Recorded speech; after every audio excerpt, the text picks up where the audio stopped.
Personne n'est fautif, le marché n'avance plus. Mais est-ce vraiment une force majeure?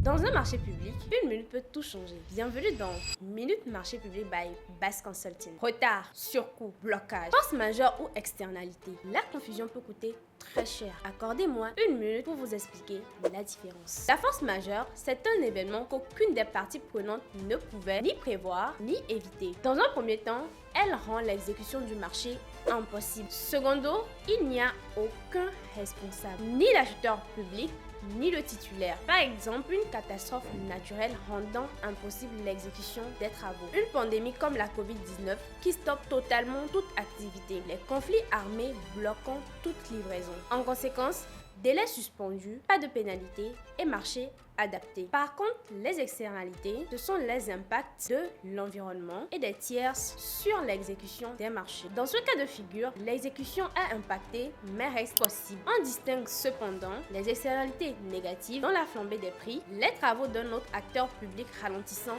le chantier, les retards administratifs. À l'autre pôle, on distingue les externalités positives dont des infrastructures améliorées par un tierce, une baisse des coûts, un accès facilité au chantier. En résumé, la force majeure rend l'exécution impossible et par conséquent une suspension du marché. Alors que les externalités peuvent faciliter ou rendre difficile l'exécution du marché avec des ajustements possibles. Et oui, en marché public, tout est question de qualification juridique. Dites-moi en commentaire le thème que vous voulez pour la prochaine minute.